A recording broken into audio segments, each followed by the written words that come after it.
Hi everyone, welcome to the channel. In this video, I'm going to be talking about 10 books by Black female authors that everyone should have on their bookshelf. This video was inspired by a recent encounter that I had with one of my literary heroes, and I'm going to talk a little bit about that later.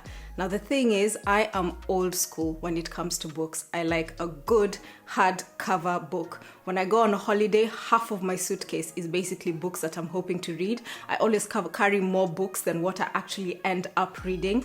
Now listen, I'm the founder of a business that helps people to discover and buy from amazing brands by Black women and women of color. We don't sell books, but I love books, and that's why I'm doing this video. October is Black History Month in the UK. Quite frankly, it's no surprise that I think every day should be Black History Month.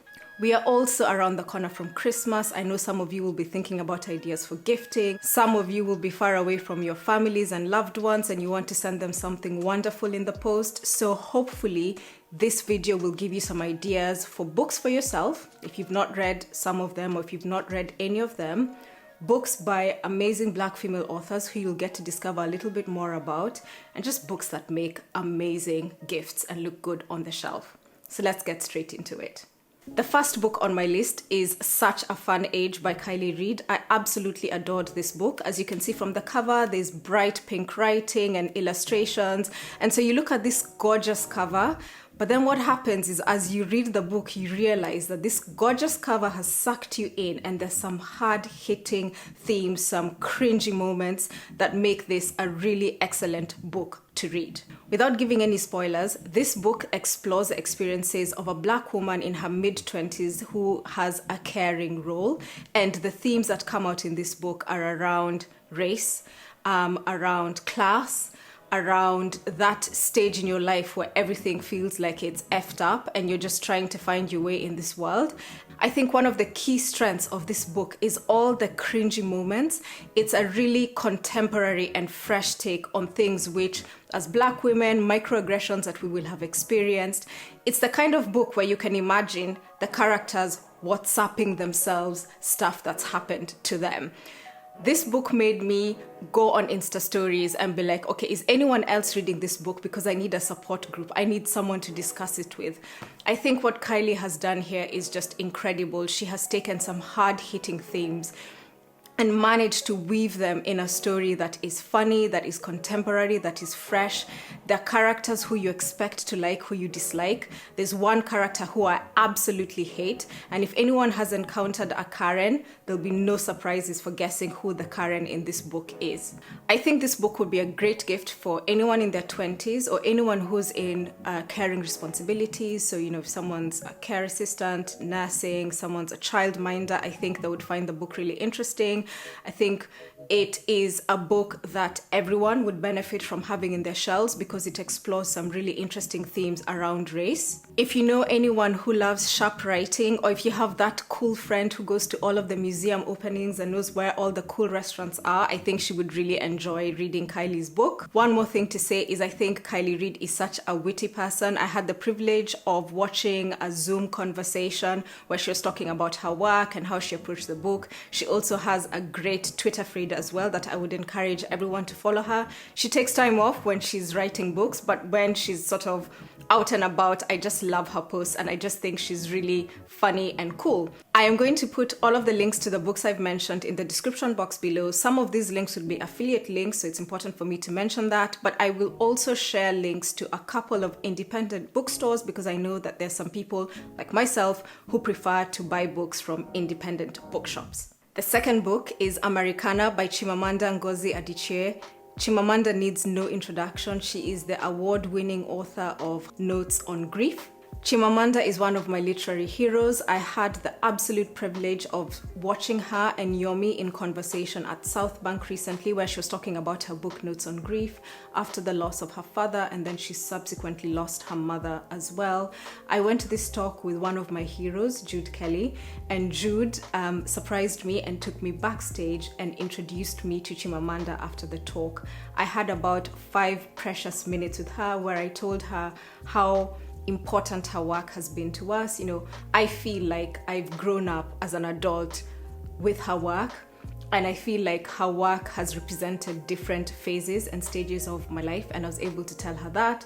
We also had a fun conversation. We managed to take selfies and take pictures, and obviously Chimamanda always looks absolutely beautiful. We had an amazing time, and I just felt so privileged to have one of my heroes to take me to meet another one. Anyway, back to the book. One of the things I love about Chimamanda is she makes us explore our humanity. And so the themes in this book are universal to everyone. Teenage love that is revisited, cities and their stories. When you think about New York, you think about London, you think about Lagos, and all of the contextual, rich storytelling that comes from all of these locations. Another theme that comes really clearly in this book is the idea of Blackness, being an African in the West, what that means for your identity, things like immigration and visas and how they play such a pivotal role in the lives of many people. Until then, a lot of the stories of movement, particularly from the African continent, were really told around this idea of being a refugee. And here you have someone who's moving abroad because they want to have more options. And actually, if you think about the immigrant experience, whether someone is white or black or whatever your background, it's all about giving yourself more options. The one thing I love about Chimamanda and her writing is her ability to take words and just like sculpt them into pieces of art. There are times Chimamanda will write a sentence and it just leaves you in astonishment. The woman is able to just bend words to her will. Like, there hasn't been a time where I've read Chimamanda's work, and I think I know a lot of English where you literally have to go to the dictionary to find out a meaning of the word. She writes beautifully, and that's why everyone should have one of her books on their bookshelf. Chimamanda occupies such a special place in the heart of many women, especially Black women. This would be a great gift for someone who's a global citizen, or for someone who likes to travel, and for someone who likes beautiful words. And Chimamanda hates social media, but she has an Instagram. I think it's managed by one of her family members, where she shares all of the outfits that she wears to different events. It's definitely one to follow and one to watch. I love her fashion. I love her idea of feminism and femininity, and she is one of my favorite authors. If you're enjoying the videos on this channel, please remember to like the video and remember to press on the subscribe button. It makes such a big difference for a small channel like ours, and it helps the YouTube algorithm to do its thing. I'd previously mentioned a conversation between Chimamanda Ngozi Adichie and Yomi Adegoke at South Bank. Well, Yomi is an author, and she is the co-author of the third book on my list, which is Slay in Your Lane, which she co-wrote with Elizabeth Ovibinene, who is her BFF. This is a book that I think every Black girl and Black woman should have, particularly if you're a Black British woman, because it celebrates the achievements of so many incredible Black British women. I love this book because it inspired my MA dissertation, and it is so inspiring to sit down and read the stories of amazing women who have been interviewed in this book and understand the resilience, the optimism, the positivity, the hurdles that these women have had to overcome to get to where they are. One of the elements that I love about this book is that it gives really practical and tangible advice, not just for Black women or for women, but for everybody. So you have people interviewed like Ama Asante, who makes the most beautiful films. You have Vanessa Kingori, who in fact at the time of filming this, I think she's been promoted from being British Vogue's publisher to the chief business officer. I think this would be a good gift, not just for women or for Black women, but particularly for young Black women who are at that stage of their lives where they just need practical, tangible inspiration that can help them to figure out how to achieve success in their lives. One more thing to mention as well, 2020 was a year of racial reckoning, and people are saying that they want to understand the experience, they want to educate themselves a little bit more. I think this is a really good place to start in terms of understanding the intersectional aspects of being Black and being a woman in the UK. The fourth book on my list, the author and the book need no introduction. It is Becoming by the former First Lady. Well, she's still the First Lady in my heart, Michelle Obama. She's also my honorary auntie. She just doesn't know this. What I love about this book is her memoir just tells us her story right from the very beginning, her family life, going through education, meeting Barack, changing careers as a lawyer, what it feels like to be the First Lady of the United States. As a Black woman, What I think this book does is it takes you into rooms that you just don't imagine that we would ever be able to get into. And it gives a very fresh and real account of what it felt like to go through those experiences. In particular for me, as someone who used to be a lawyer, I'd practiced law for 7 years before I left, it was so interesting to read Michelle's account of her decision making around changing careers and changing the course of her journey. I loved getting like a backseat view of what it felt like to be Barack's wife. I think everyone understands the pressure that should have been under to be perfect, but also Michelle just has this way of giving you practical, tangible life advice that you can turn to at any stage of your journey. She talks about her, the early days of her marriage and going to therapy, things that feel very real for women in their 30s and their 40s, but are still relevant to people of all ages and of all backgrounds. I think this is a classic book that should be on anyone's shelf. It makes a great gift. And so when you say, who would this book be a great gift for? I think it would be a great gift for anyone. You have inspiration, you have the politics of it and what it feels like to be in that role. You have the story, the experience of a Black woman growing up in the south side of Chicago and going from that to the White House. It's just a great book. And just to mention as well, there is a Netflix show linked to it. So if you've not watched that, please go and take a look because I think the two together are amazing. The fifth book on my list is Finding My Voice by Valerie Jarrett. If you don't know her, she was the senior advisor to Barack Obama, I think throughout his presidency. Now, what I love about this book, obviously it's Valerie's memoir, so she talks about her life. She was born in Iran, so she was born outside the United States, going back to the US and what that felt like. But I think the best thing about this book is that idea of your work besties, how you can meet people through work and then you become such good friends and then you go on this incredible journey together. One of the things I found myself doing in lockdown last year, particularly as we were getting closer to the American election, was I read the books by Obama's staffers because I just wanted to take myself to a point where I believed in politics and I believed what was happening. And it was so interesting to see all of the different dimensions and the different accounts of their experiences being around President Obama at the time. So I think this book does that really well. It just gives you a really interesting perspective on what it would feel like to be a senior advisor to the president and all of the challenges and risks and sleepless nights and moments of pure exhilaration that come with that. I think that Valerie is an incredible woman. To have both Michelle Obama and Barack Obama as one of your best friends, I think says everything about this. I think this would be a really good gift for a work bestie. I think it would be a really good gift for someone who's progressing in their career and perhaps are coming up against challenges. I think it would be a good gift for anyone who loves the Obamas and just wants to get a different perspective on their lives. And Valerie is definitely worth following on Twitter. I think she's quite active there. It's a great book. I enjoyed it. It will always be on my bookshelf and definitely one that I would recommend for you to have on yours as well. The sixth book on my list is Homegoing by Adichie. I love this book. The idea for this book came from a visit she made to Ghana because she got a research grant from Stanford. She said that she wrote the book that she felt was missing from the shelves, and I think she did a really great job of this. Without giving any spoilers, the book explores the story and the trajectory of two half-sisters whose lives take very different paths. There's no way you can read this book to the end without understanding why we and why America and why the rest of the world is where it is today. It is also a beautifully written story. I know I'm into a book when I get anxiety reading it because I don't want the book to end, but at the same time, I want to keep reading the book because the story is so good. One of the things I'd say about this book is I almost felt that it could have been 3 books. It left me wanting more. I really wanted to find out more about the characters. I think it would be a perfect gift for anyone who loves historical fiction, but also for people whose sense of home is fluid. So people who live away from home, people whose family is their found family or their friends, people whose home is not a place, but a sense of the people around them.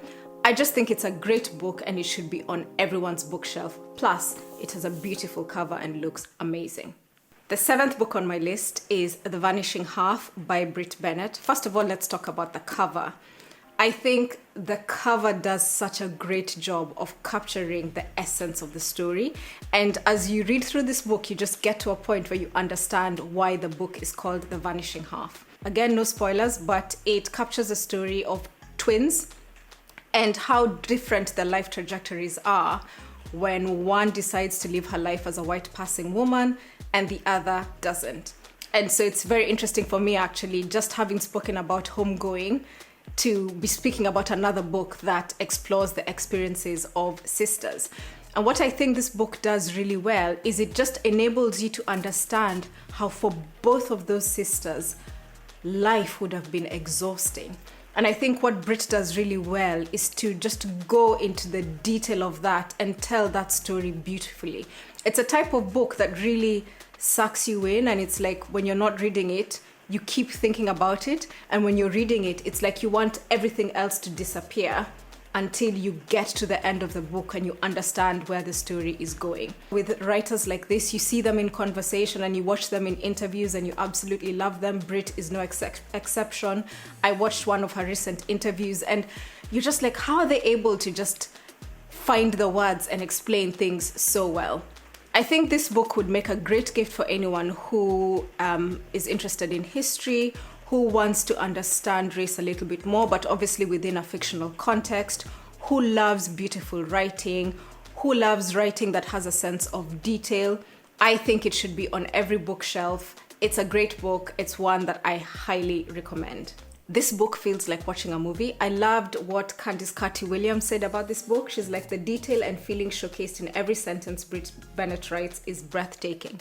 The Vanishing Half is a novel that shows just how human emotion, uncertainty, and longing can be captured and put on paper.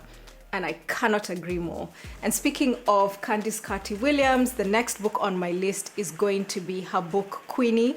The eighth book on my list is Queenie by Candice Carty-Williams. I love her as an author. I've had the pleasure of meeting her in one of our pop-up concept stores, but I also love the book. This is a book about a Queenie who's a 25-year-old Jamaican British woman living in London. So one of the things I love about this book is it's such a London book. Like, it really puts the character in context and it really helps you to think about London and the beauty and the challenge of living in this city. But more importantly, it's about this woman who's just trying to figure out her life. So one of the things that I loved about Queenie as a character, she's like one of those people that you're rooting for. She's quite a complex person. Like, on one hand, you're rooting for her and you want her to do certain things. Then on the other hand, she makes some decisions and you just have your head in your hand like, what on earth are you doing, Queenie? And I think that complexity and that nuance and all of that being told in a really refreshing, hilarious way is what makes this book, Queenie, really special. So I'm not going to give any spoilers, but the themes in this book revolve around that idea of being a Black woman and having to switch between two cultures, what it feels like to work in a predominantly white environment and the challenges of dealing with that. So Queenie, the character in this book, is a journalist, and I think that story is told really well. I also thought the parts of the book where she has interactions with medical professionals are really interesting. As Black women, we don't always have the same experience that other people have when we have to deal with medical professionals, and I thought that was quite interesting. I think it is just a very contemporary, fresh, funny book, and I loved reading it. I think it would make a great gift to not just women, but Black women, but young Black women who are in that 20 to 30-year-old phase of life where you're trying to figure it out. You're dating some people who, like, you can't even call them by their full names because they just give you PTSD, or you're trying to navigate the challenges of work and life and just basically trying to figure it all out. I heard that this might be turned into something for TV. I think it would work really well. I can't wait to see this book on the big screen, but it is my eighth book that I think should be on everyone's shelf. And actually, as you can see, it's a beautiful book with a beautiful cover. I believe that there are other different colored covers as well. So you can, I know some people like arrange their bookshelves according to color. I'm not one of those people, but if that is something that is a thing for you, then I know that that is definitely a possibility. And I think it would make a great gift. The 9th book on my list is An American Marriage by Tayari Jones. This is a great book and it should be on everyone's bookshelf. Imagine you're living your day-to-day life. Okay, so I'm trying not to include spoilers, but this is on the back of the book anyway. So imagine you're living your day-to-day life, you're a young professional, you're happily married, and then your partner ends up being incarcerated. So the book explores the themes that follow on from that. And I think Tayari tells a really compelling and engaging story. I loved this book. I think it should be on everyone's bookshelf. I think it makes you really think about themes to do with incarceration. Obviously in America, when you're having discussions about incarceration, you're inevitably going to be having discussions about race. It explores universal themes of love and how enduring it is, how it is tested when people find themselves in a situation like that. This book is really powerful and compelling. I think it would make a great gift. I think it's a book that everyone should read. The 3 characters in this book will really make you think about your life and how you would react in a situation like that. And ultimately, I think really well-written books make you tap into your humanity.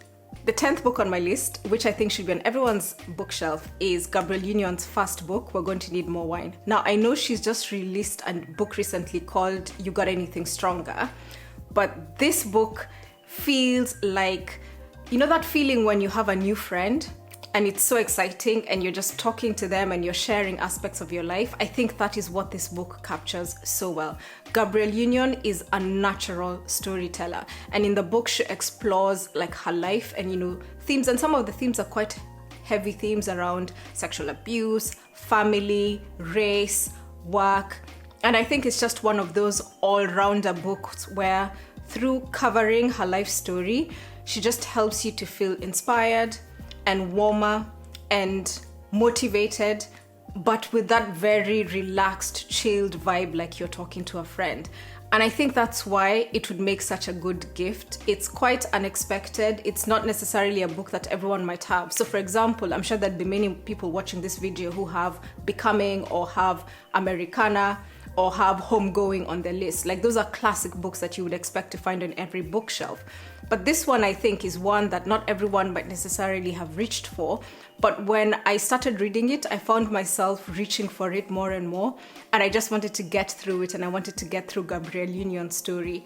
And I think she just has a very open, accessible way of covering some really heavy themes. Fantastic storytelling, great book. It's not a long book as well, so it makes a quick read, and I loved it. So those are 10 books. If you know me, I always have a bonus, and the bonus for this video, it would have been in this list if I hadn't done a whole dedicated video for it, but it is Adichie Jones' book, The Professional Troublemaker. I'm going to drop the link to that video in the top right corner, so that's definitely one that you should watch. But if I hadn't done a full video, it would have definitely made its way onto this list. So there you have it, 10 amazing books by Black female authors that I think should be on everyone's shelves. What are you reading? What are you enjoying? Please let me know in the comments section below. I know some of these books were written a few years ago. Obviously, there's a pile of new books by Black female authors that I haven't managed to read or get my way through, so there'll be, in the future, more books coming through. But I thought a good place to start would be with just some classic books that I think should be on everyone's bookshelf. Thank you so much for sticking with me throughout this video. Remember to click on the like button and to subscribe to the channel if you've enjoyed this video, and I will see you in the next one.